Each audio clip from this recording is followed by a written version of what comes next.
The next blowout, this game was over at halftime. It was 28-0 at halftime, Sean, and you really didn't need to watch the second half to know what happened in this game. Penn State just smoked SMU. SMU showed a little bit of life early because their defense was playing really well. And I give credit to Elijah Roberts and the D-line for just being all effort.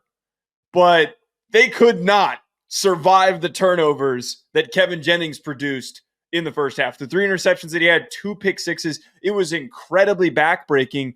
And at a certain point, that many mistakes caught up to them. It was abysmal. It was impossible to try and watch or even fathom how does SMU survive this game when Kevin Jennings is trying to extend drives, extend plays, and then he's just dishing the ball to the opposing team, 2 of which that go for long touchdowns. We'll have the discussion of if they belonged in a second, but just generally, what do you think of this Penn State team? Their defense looked unbelievable. I mean, the D-line had Kevin Jennings in hell, absolute hell. What do you do when you have Abdul Carter just running down your face every single time that you're dropping back to pass? So that's what it was. The SMU offensive line just could not keep up, and they couldn't keep the chaos out of the backfield. And you know what? That's really tough circumstances for Kevin Jennings, who isn't an elite quarterback, going up against a defense that is just crushing him. That's just awful circumstances. You have to assume that a couple turnovers are going to stem from it. 2 pick sixes is horrendous. 2 pick sixes just can't happen, and it's really unfortunate for an SMU team that was fun this year. Really fun to come in and just kind of get bullied like that. And I thought their offensive line was maybe going to have a better protection scheme, maybe some more chips. But like I've said all year, Abdul Carter in a wide 9, scariest sight that you could see in college football in 2024. There's nothing scary. I don't care if it's a Ryan Williams one-on-one. Doesn't matter to me. Going up against that guy with that much space, it's going to cause havoc.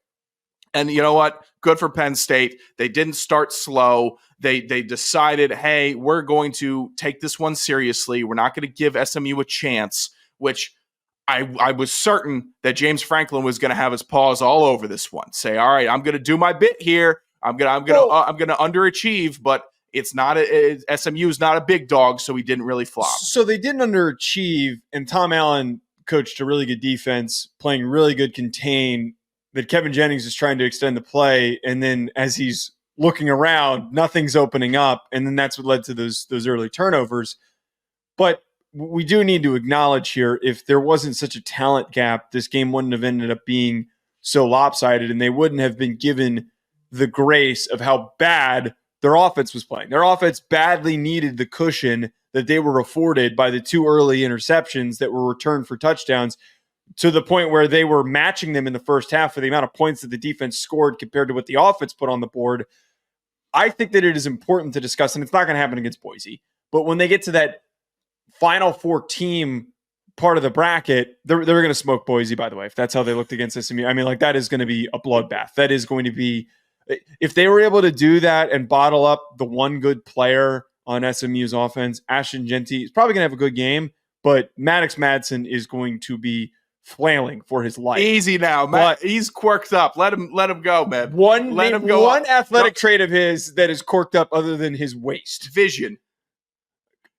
I don't know about that one, Chief.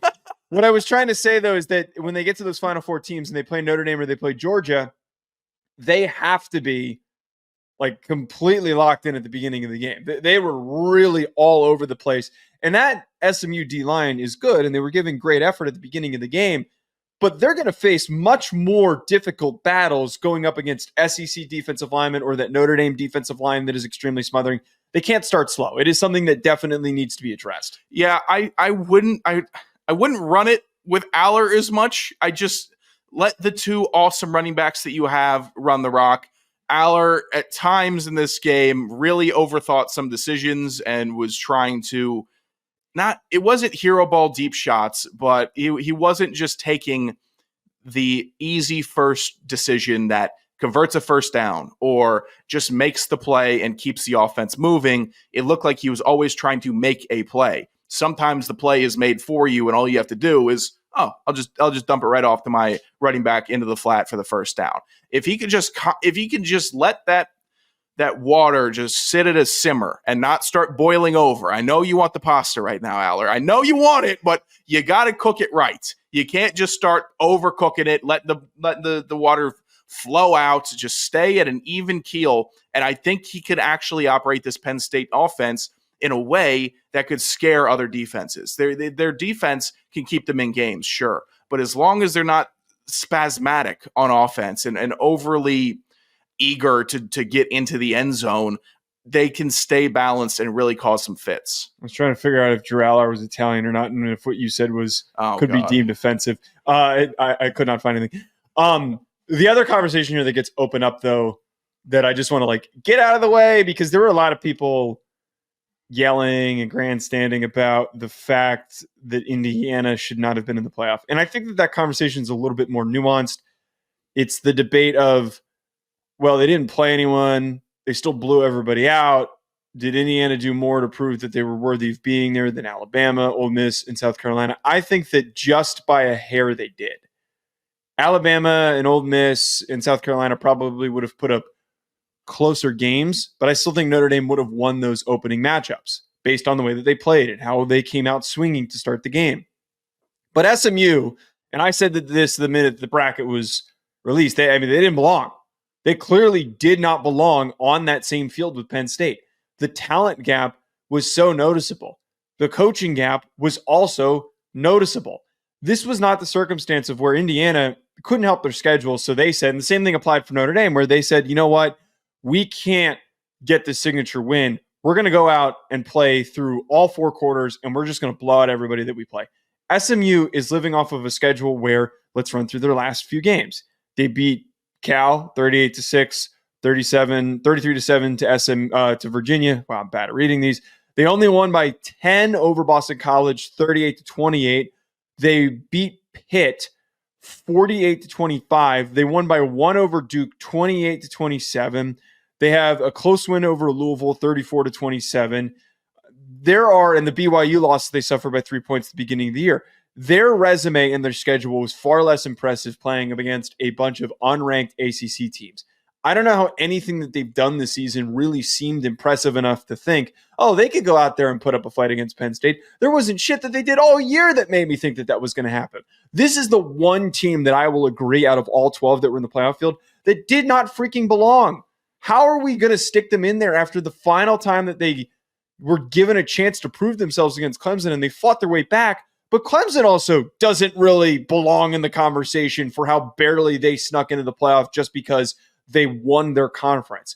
We should be allowed to kick teams out if they play like shit in their conference championship games. And if their offensive line looked as bad as they did in the conference championship, they're going to look as bad as they did in the playoff. We shouldn't be surprised by this outcome. This is not all SMU's fault, and this is not all Clemson's fault. You know whose fault it is? It's Miami's fault. Because if Miami was in the CFP, it's a fair point. Nobody would have a problem. Always Miami's fault. It is 100% certifiably Miami's fault for losing to Georgia Tech and then losing to Syracuse. You don't do that, everyone's happy. Everyone is sitting here toasting up, looking at Cam Ward in a possible CFP situation with a good offense and a really fun team. So all the misplaced anger for SMU winning a bunch of games and Clemson winning the games that mattered, I don't take as much stock into it. It's just how the conference shook out, whereas Mario Cristobal couldn't just step up on a nice, easy meatball pitch down the middle and hit a double. Nope, he just basically bunted at the end of the year, and we were left with SMU. I mean, it's not even a bunt. He struck out. He had a 3-0 count and struck out. Oh, okay. That was what Mario Cristobal had. There you go. I like that. He started swinging out of the zone. This is all, I'm putting if I have any boredom or displaced anger with the ACC in this CFP, I'm going right to Miami. I'm not blaming the teams that were in the conference championship because I guess they did the right things all year. Let's really peel back the curtain here. Okay. This is Florida State's fault. Florida State opens the narrative for the conference not being competitive enough to support them. And then they play like utter shit. So they needed to be, and they had the roster. If it wasn't for DJU stinking and them not having a quarterback, they had the roster to be an SEC caliber team in the ACC and to represent the ACC. The two real representatives, if things had gone according to plan and if Mike Norvell hadn't have done the worst coaching job and completely mailed it in this offseason, apparently, if that had come to fruition, the real representatives should have been Miami and Florida State. Those were two rosters that were capably comparable to the teams that were in the playoff field.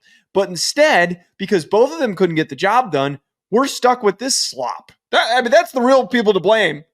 I'm looking at this now. 2-10 on the year for Florida State, and they were making all that noise. That is a good curtain peel back there. 1-7. They were really awful this year, weren't they? I hadn't thought about them in a month and a half. Oh, I think about them a lot. Looking at this awful team, Jesus, yeah, you were complaining about the ACC not helping you out. I'm sure. Way to help yourself out, Florida State. You guys sucked also. God, yeah.